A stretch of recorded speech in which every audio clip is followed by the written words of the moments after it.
Good. So welcome everybody to this session on highlights of FSM 6. This session is brought to you by the FSM Alliance and Eawag. And in the next hour or so, we're going to give you an overview of some of the highlights of the conference. The session is organized in two parts. In the first part, the FSM Alliance, Jennifer Williams, will give you an overview of the conference itself and how it went, give you some numbers. And in the second part, we have a very subjective and personal input from three attendees of the conference on their favorite sessions. And at the very end, we'll also allow some Q&A and questions. Without further ado, over to you, Jennifer, and your presentation. Okay, thanks, Christoph. Let me get my screen share here. And, oh, sorry. All right, there we go. Welcome, everybody. Thank you for having us here today and allowing us to share some FSM 6 highlights at the 31st Susanna meeting. Thanks, Christoph, for the introduction. And thank you to all of the attendees joining us from various parts of the world as well. I just wanted to start off by giving just a quick snapshot of our speaker and participant breakdown of who attended. So from the speaker side, we actually had 78% of our speakers were from low to middle income countries.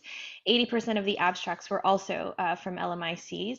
And I'm happy to report that 48 presenters in all of the track sessions were female as well. I think as we planned the program and the track themes for FSM6, we did try to focus a little bit more on implementation and the practitioner side. So I think that came through in the abstracts that were selected. A special shout out to all of our committee members as well, who were involved in choosing all of those themes, and also all of the abstract selection. From the participant side, we had 585 virtual attendees. A third of them were female. Which is a big increase. If some of you saw the opening remarks with Lungi, a big increase from FSM1. 82% of the countries that were represented, so 50 out of 61, were actually also from LMIC countries as well. And in the rounding out the countries who had the top 5 representation would be South Africa, Zambia, India, Indonesia, and the United States. So that's just kind of a quick snapshot of who was speaking and who attended. But I think I think all of you may know, one of the biggest challenges we had was shifting to a virtual format. So I did just want to cover a little bit of this for those of you who weren't able to attend. We did really try to strive for a unique event format on these principles that I've listed on the side here. And one of the biggest, most important things for us was to provide a live session for almost every time zone. We didn't want to necessarily choose one static time zone to schedule all of the live sessions around. We really wanted to try to stay true to the global attendance. In past conferences in person, we've had over 82 countries represented.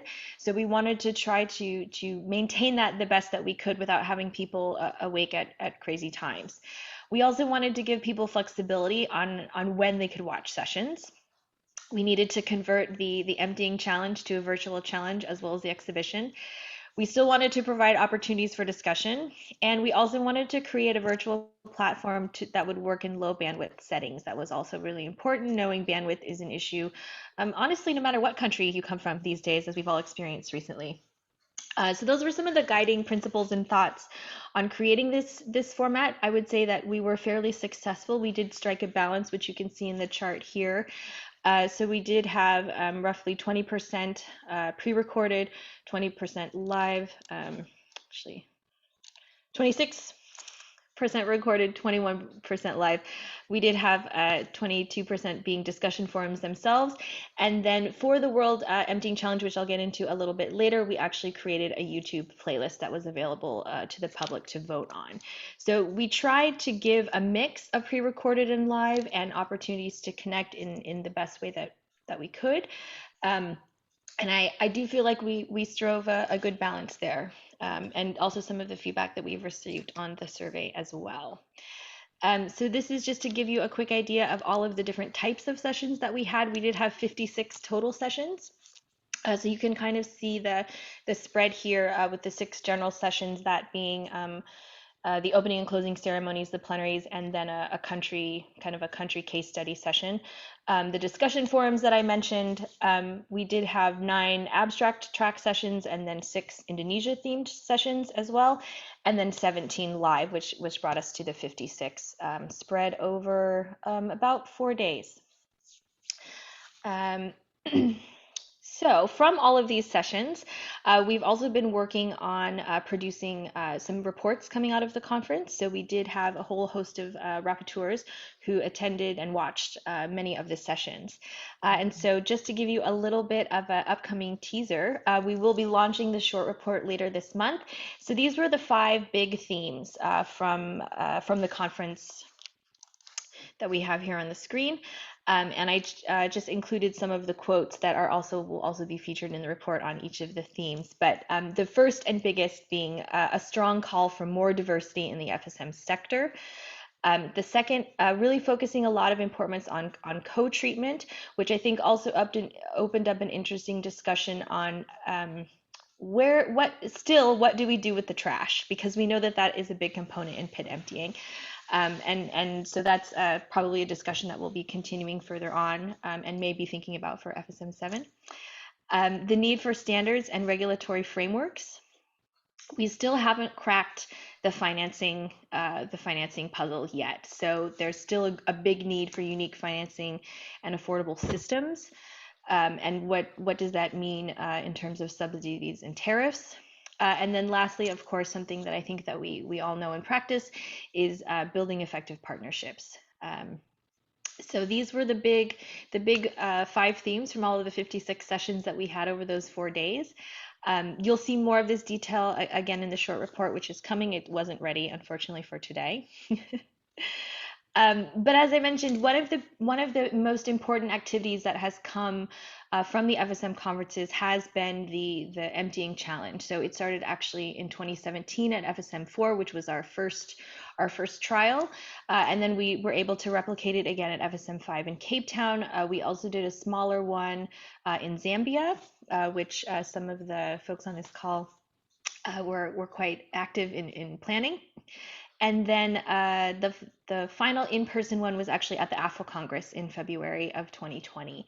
So the team got together to really figure out, we knew traveling wasn't going to be possible in person, so we were still trying to understand how we could still showcase different emptiers from around the world, which really spawned what eventually became the World Emptying Challenge video challenge. So the objectives were really, again, to provide emptiers a platform to showcase their work without traveling, to really recognize the role that they play in citywide inclusive sanitation, and also the benefits of small capital investments to build better businesses. So we gave them some submission guidelines, and we asked them to shoot really informal, very crowdsourced, sort of social media-esque videos, 3 minutes or less. Could be done on a cell phone. And then we had 23 teams enter from various parts of the world, and they were all open. So we had 2 categories. We had a technical category and then a popular vote. So it was purely just a popular vote contest on YouTube. Whoever the team that had the most likes, we put it first, second, and third place. So without further ado, here are the winners from the 2 categories, and a photo from the AFWA challenge. So the popular vote winner being a team from India, followed by 2 teams from Indonesia. And then on the technical challenge, Brilliant Sanitation from Uganda, Luapula Water from Zambia, and Southern Water and Sanitation Company also from Zambia. So Zambia was quite an active participant at FSM 6. And we were able to use some of the funding that we had received from BMZ to actually provide all of the winners some cash prizes. So those have all been sent out as well. And with that, I just wanted to share with all of you videos, a short video that we had from some of the challenge, one of the challenge winners and one of the competitors. So I'm going to push play now. Hopefully this works. Maybe not. We'll see. I'm Semkotekal Baker, Bit louder, yeah. commonly known as Baker, Director, Brilliant Sanitation, the champion of World Emptying Challenge 2021. I'm so honored to have been the one who won the competition, because what I know, it has been a tough competition amongst all the teams. But surprisingly, with God's grace, we managed to be the winners. I'm so humbled and gratefully thankful to those ones, the organizers of FSM 6. Please, we are very humbled and thankful to you, because right now we are known worldwide. Our services are known worldwide. Now it's a great pleasure for us to say thanks to you people. You've really worked a lot towards promoting our services. Hi everyone, this is Tuba from Zambia. I just want to appreciate and thank the organizers for organizing this event. We thank you for the platform where we are able to share our works from different parts of the world despite the COVID pandemic. I know it has been, or it was about winning, but really all of us are winners, because it has given us an opportunity to see what our colleagues are doing from other parts of the world. So thank you to the organizers, and thank you to all the teams that participated. Okay. So that's just some of the feedback that we got from some of the challengers, which was nice to hear, and we were feeling grateful that we were able to find a way to showcase their work. And I think actually changing it to the video format actually allowed us to have more competitors, because we know that sometimes travel funding can be quite limited, even in in-person times. So it's something that we will be discussing for FSM 7, what makes sense moving forward. So to be continued, yes. So this is, oh, sorry. Just wanted to go to the next. There we go. Okay, so just some final thoughts from us to stay tuned, because I wanted to give the attendees plenty of time for their thoughts.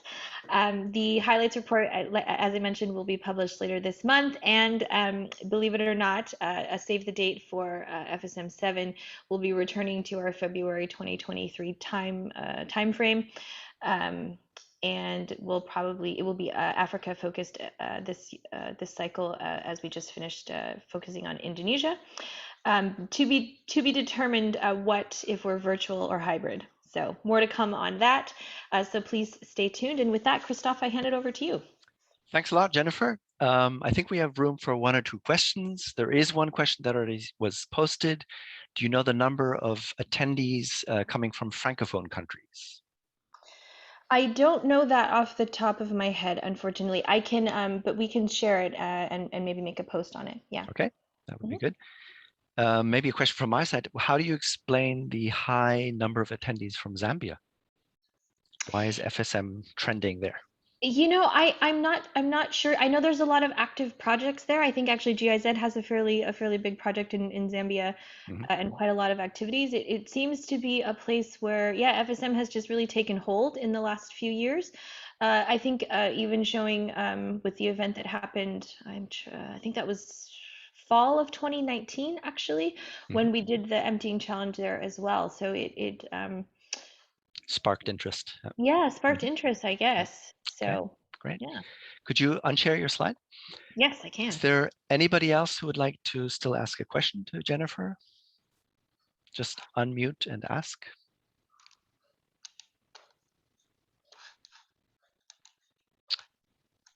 If that's not the case, then we'll move on to the second part, And the second part will be moderated by Kelsey Shaw. Kelsey, are you there? Hi, everyone. Yeah, great. Over to you. Yeah, hi. So welcome. So in this part, we're going to share some experiences about some of the specific sessions from people who participated.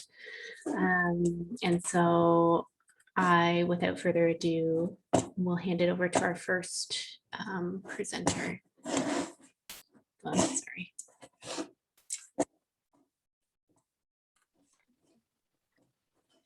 And I believe my screen has disappeared here. Sorry, everyone.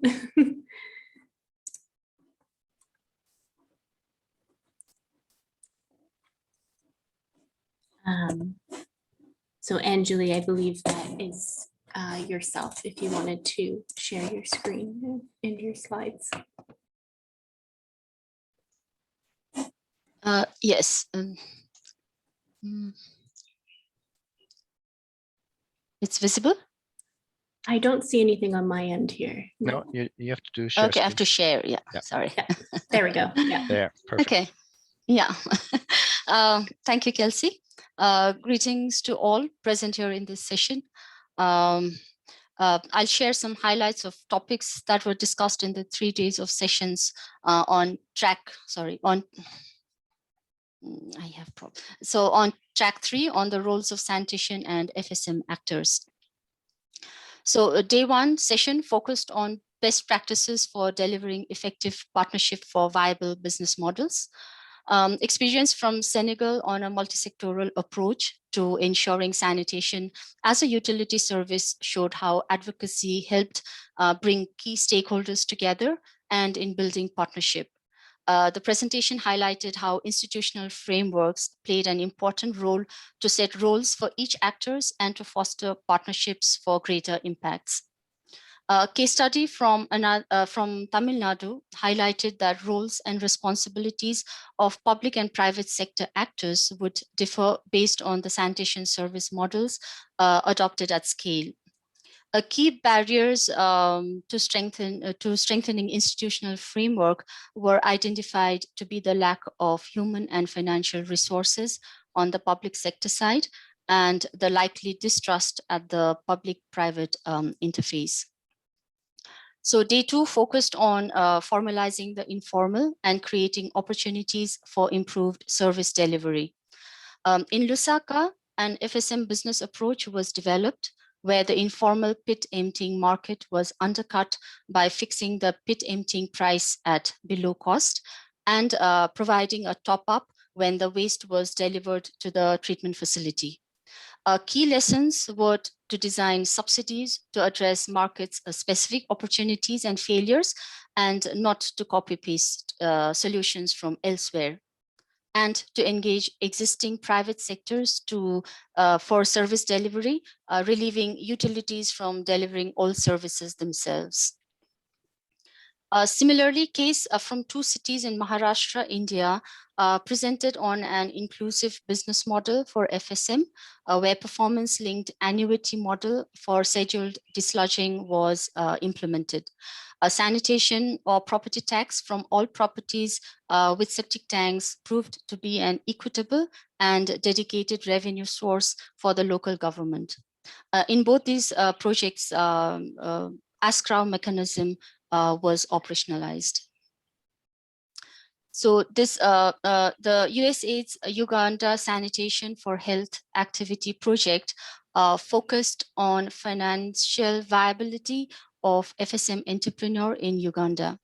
The profit and loss analysis showed that they could cover direct costs like labor, fuel, and disposal, but incurred net losses due to low utilization, high vehicle operating cost, and high customer defaults. Several interventions like strengthened business skills, facilitating access to finance, designing grant packages, radio campaigns proved to be beneficial in enhancing performance of the entrepreneurs. The third day showcased high impact studies and promising approaches from Africa and Asia. There was a successful model from Benin of partnership between government actor and civil society organizations through formation of an emptying service control committee for safe sanitation in urban areas. A key lesson learned from the project in Denkanal in India was that appropriate engagement of stakeholders at city, district, and state levels in the project intervention processes created better results. Delvic sanitation intervention initiatives presented a case of public-private partnership between Delvic and ONUS, the National Sanitation Authority of Senegal, that led to FSDP upgradation, improved performance, and better services to both the emptiers and the public in the Dakar region. Similarly, a project implemented through partnership between an NGO and the city of Ben Tre in Vietnam came to the conclusion that forming tight partnerships takes a continuous effort. A strong government commitment is critical. Government needs to have practical FSM goals, and social inclusion of poor households require systematic planning and a right partnership. So with this, I end my presentation. Thank you. And I should stop sharing as well. Yeah. Thank you, Anjali, for that very comprehensive overview of your experiences. I think what we'll do is I'm also going to share my experiences as an attendee, and then Abhishek will share his as an organizer, and then we'll have questions at the end of that. So if there are any questions that come up, please feel free to post them in the chat, and then we'll address them at the end. So I'm going to share my screen now.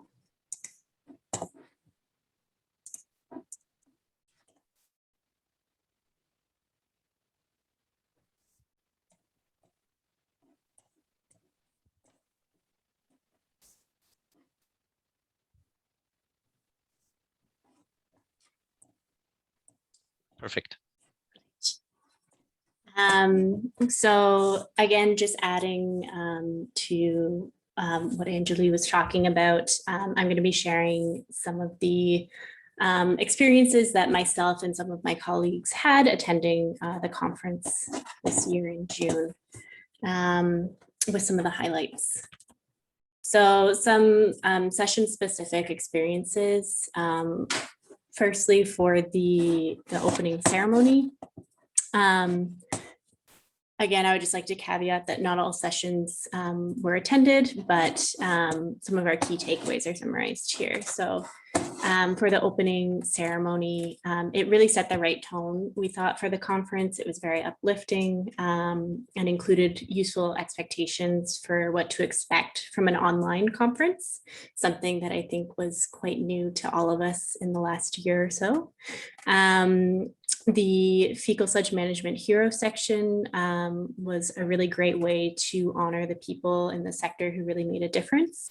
And additionally, we thought that the length was appropriate as well. Secondly, the co-treatment session of fecal sludge and septage and sewage treatment. So this happened on June 1st. The take-home messages from this session, were quite clear, that being that co-treatment is an option for fecal sludge treatment that can be applied in larger, newer facilities where the tendency for failure is lower. We did believe that there was perhaps an opportunity, maybe in future conferences, for a more elaborate and diverse example of where the tool had been applied. As in this session, I believe the focus was really on one use and one area of the tool. And another sort of benefit of this session was that there was ample time for discussion at the end, and the tool and the additional resources were made available for practitioners to use, which was quite useful.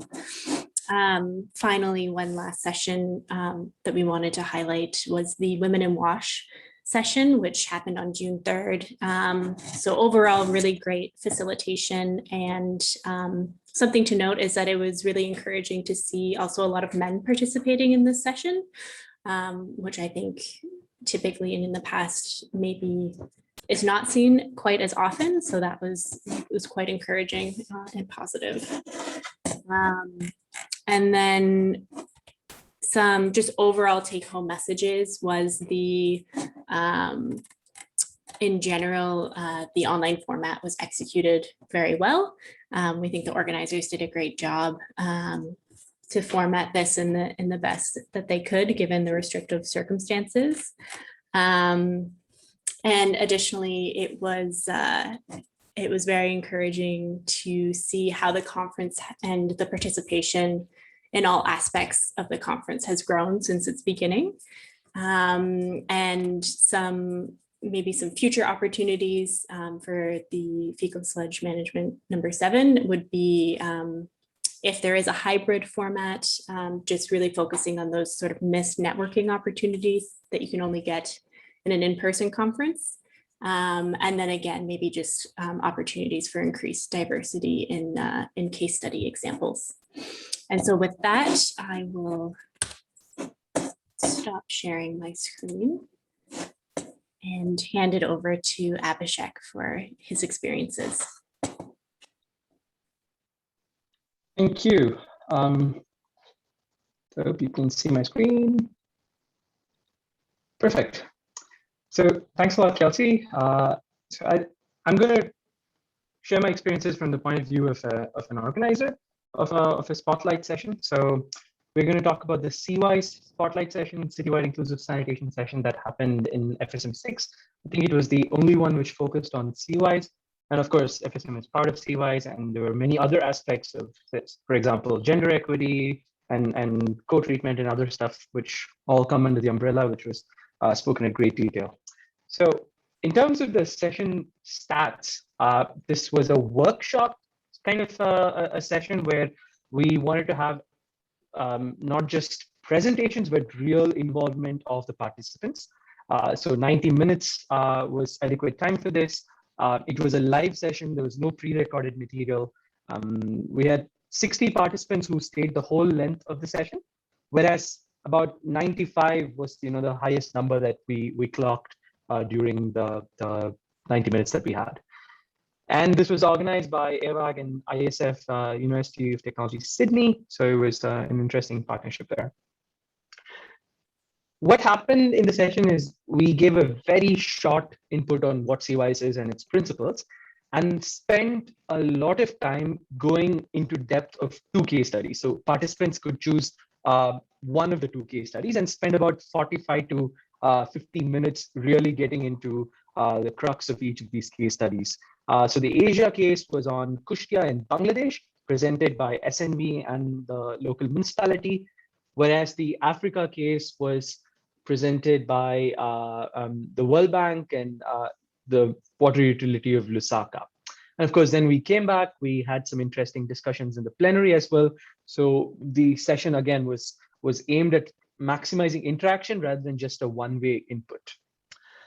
So for those of you who missed it, what happened interestingly from the Zambia case is they highlighted the principle of mix of technologies and how in the city of Lusaka, they had different types of technologies that were coexisting together, and how Lusaka as a city was ahead of the curve. And before it used to be called, Lusaka Water and Sewerage Authority. And after quite some interventions and advocacies, it became Lusaka Water and Sanitation Authority, and which talks about how sanitation is not equal to sewers, and it's a host of different kinds of technological solutions.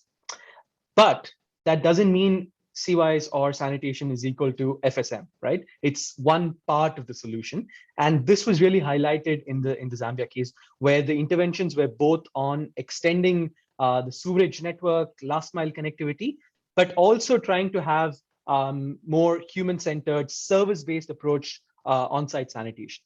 Of course, there was innovative financing that was involved. There was very strong regulation, which also meant that the utility and some of the other companies that were involved all had performance-based contracts. So it was one of the lighthouse cases, I think, in this FSM space. And probably that answers Christoph's question of how the participants of FSM6, there was a number of people from Zambia in particular. So this could have been one example because there's a lot of activity in the FSM and sanitation space in Zambia.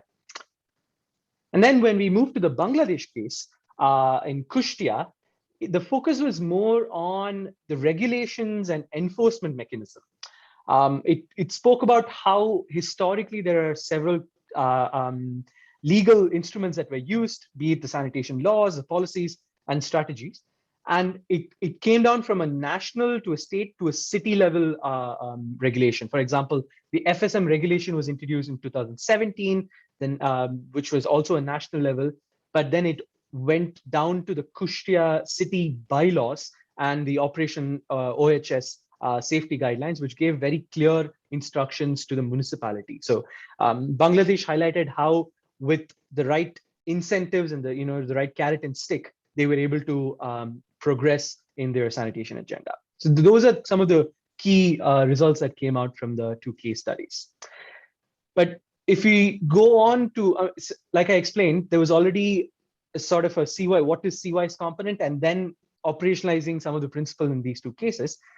And with this input, we, at the end of the session, we asked, using a Mentimeter survey, which CY's principle is more important to you, and try to do a small perception analysis. And as you can see, equity seems to be the flavor which everybody likes the most, whereas mix of business and service models is not seen necessarily as important as, let's say, equity or mix of technologies and so on. But one thing to note is all of these 6 principles are fairly high scoring, right? Which already says something about how CYs is a holistic approach, and we cannot not think of one and go ahead with only others. So that's an interesting input. And then we went on to ask them, saying, okay, if CYs is these 6 things and you find certain things more important than the others, when you reflect on what the sector's capacities are, where do you think we need a bit more capacity building? Where do you think we need a bit more work with respect to the CY's principle? The overwhelming answer is clearly comprehensive planning, which is community and stakeholder inclusive and so on. Whereas all the others, there's, again, just like how important each of these are, they all have expressed a high amount of, and I think the N value for this, meaning the number of respondents, were all at least 40 above. So it was a 50%, over 50% response rate that we got. So I think you can take this with some level of certainty. Which means we all have a lot of work to do on these different aspects. We need to build more knowledge, we need to build more capacities and so on. And then when you ask people, hey, are you going to use the CY's approach? What's your feeling? The overwhelming answer was, again, yes. There was nobody who said no. And of course, we're in an FSM conference and everybody buys into the CY's concept. So, I mean, it's of course biased, but it just shows that within the sector, there's a great acceptance of this new holistic approach that we've been building on. And from the voice of the participants, the most important key takeaways they had was, how there's a wide array of arrangements and incentives that's needed, how things are supposed to be contextualized. And my most favorite is urban sanitation. It's complicated, right? And finally, we're trying to embrace that this complexity is needed because urban sanitation is also cross-cutting. Therefore, there are quite a few co-benefits to achieve. But the bane of this boon is it's complex. We have to deal with it. Finally, from an organizer's point of view, as I think going forward, webinars are going to be with us for a long time. Maybe it'll be hybrid. But the key thing here is we need about 45 minutes, at least above half an hour, to really discuss a case study and get into some meaningful detail.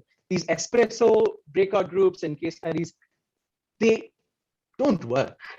We need enough time for participants to feel comfortable because the first few minutes, everybody has a hesitancy period, right? So that's where the moderators are supposed to have teaser questions and already have certain things as plan B. Miro board, it was not used, but the Mentimeter was very useful. It also shows what kinds of online tools are more useful than the others. Giving the speakers enough information on what exactly is expected out of them, whether it's a 5-minute case study, what's the 2 key questions that they want to answer from the participants, these kinds of precursor workout with the speakers is extremely important. And this is also where I guess the organizers, when I mean organizers, I mean the conference organizers, support in terms of logistics, in terms of giving all the necessary information well ahead of time really helps when we invite external speakers and so on.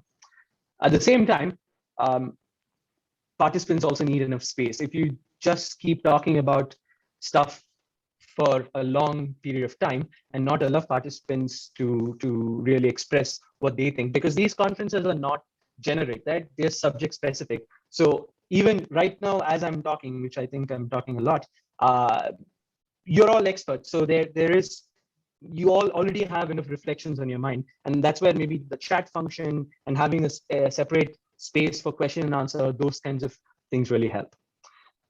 Logistics of online conference is quite complicated, a lot more than what you would expect. And finally, in terms of FSM 6, I'm really glad that we had good representation and so on, but the conference was still expensive for a number of people. So I do hope now the recorded sessions and so on are made open access quite soon before some of these things are outdated. So it's quite important to make these open access.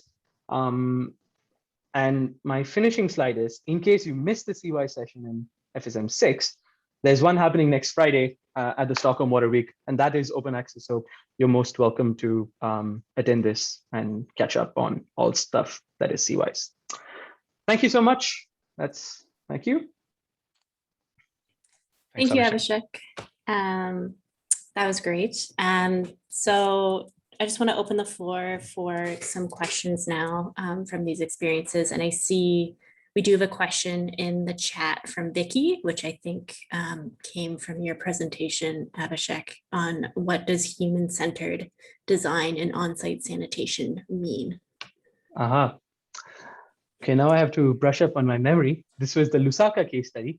I guess they were trying to make on-site sanitation really not just as infrastructure provision, but really a service-based approach, which means that they wanted to make it affordable. They wanted to make sure that with the topography of Lusaka, the right places had on-site sanitation. It was not purely based on demographics, or it was not that the poorest quintile gets sanitation type A and the richest quintile gets sanitation type B. It was really trying to make sure all the aspects are covered and the right kind of sanitation system goes to the right kind of people. But Christoph was moderating that breakout group, so I'm going to pass the baton to him and see if he can remember more than I do. I think you summed it up quite nicely. It was basically, how do you get the different actors involved and making sure that you're addressing the real demand and also the ability to pay in those different areas that are being served. So that's what is actually meant with the human-centered part of it. Great, thank you. Yeah, are there any more questions that weren't posted in the chat that anyone would like to ask now?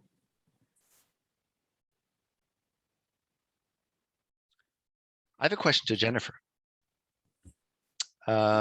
Jennifer, you've been at the forefront of organizing a lot of these conferences, both live and now virtual. If you could choose for FSM 7, what would you plan for? Virtual, live, or hybrid? We're actually thinking a hybrid, and that would be my best case scenario. The best case scenario would be that people who are willing and able to travel will be able to do so, barring no major disruptions. But I think there was the online virtual content did create an opportunity for those who would maybe never get approval to travel, or who are thinking about their carbon footprint. Mm-hmm. So I think we're always thinking that there may be some pre-recorded or recorded and then posted later component. but there was one interesting comment that I heard about the virtual conference tends to lean a little bit closer toward for learning and cross sharing, right? That's fairly well. But in terms of bringing decision makers or stakeholders together, so government employees who are on the other side, it's less of a forum for them to actually think about how FSM could be implemented in their municipality or country. Right. And so I think that's where we might be thinking about what makes sense. There's still a lot of uncertainty in our world. So how could we think about more sort of regional meetings that are sort of affiliated, that bring together those decision makers who do better in in-person meetings. Decision meetings are often better in person anyway, but we still are able to keep an online component for those who aren't willing to travel or unable to travel. Right. So I would say hybrid, yeah. Good. And any thoughts on pricing? Because as you remember, one of the contentious issues was the high price of the virtual conference. Yeah, I know it was a contentious issue, and it still is a bit contentious even for us internally. Just being really honest, we need the conference. It can't operate at a loss. So just being really transparent, we didn't break even. So even with the perceived high cost. So it was hard. Also, there were very few paid sanitation conferences at that time when we set the registration rate. So there was no comparative data for us to look at. There hadn't been any paid sanitation events in the sector. So we looked at some similar type events. Were largely kind of trade association type events. That was the next best available data set and market comparison that we had at the time. So that's really what the rates were based on. We've never provided a low to middle income country special rate at FSM4 at any of them. So that would require a much longer decision. Because it hasn't deterred them from coming. We've seen the statistics and the data. We're roughly between anywhere 70 to 80% of attendees are from low to middle income countries without a designated rate. So I think that's just some of the mathematical realities that we're facing. I think we tried, which is also why we pushed on some of the things to focus on, including having live sessions across all the time zones as being a big component, trying to increase participation that way. But it's hard. Yeah, we can't, we're not in a position to operate the conference at a loss. Thanks. Jennifer, would you mind if I have a follow-up question? Sure. Just so, I mean, we've never organized an online conference itself. We've only plugged in sessions, right? So what is the biggest cost of an online conference? Is it the software, the platform, and stuff like that? Or yeah, it's actually all of the production time. So everything that was pre-recorded had to be obviously pre-recorded in advance. So the teams working with all of the abstract presenters, it was a 3-person team. And then it's actually all the editing. So a lot goes into making those videos look really polished. So it was that the platform itself, those are not cheap. We actually took a more cost-effective route because we fortunately had a production team that had experience with a lot of different platforms and were able to really share with us what they thought was the best option for us without a lot of the off-the-shelf versions have a lot of things we didn't need. And weren't going to address the bandwidth issues that we knew we would have.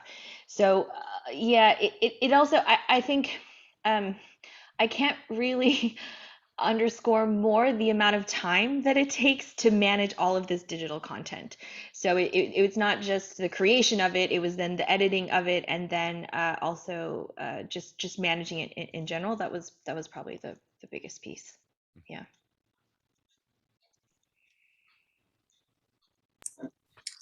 Great. Well, if there are no more questions, I will hand it back over to Christoph. Okay, thanks a lot. I think we had a very personal overview of some of the insights into the conference content. And also thanks, Jennifer, for sharing some of the numbers from the conference. We really look forward to the next new format, the hybrid format that you just talked about at FSM 7. And with that, thanks everybody for joining, and stay tuned with the FSM Alliance. Thank Bye-bye. you. Thank you. Bye. Thanks, Thank everyone. you.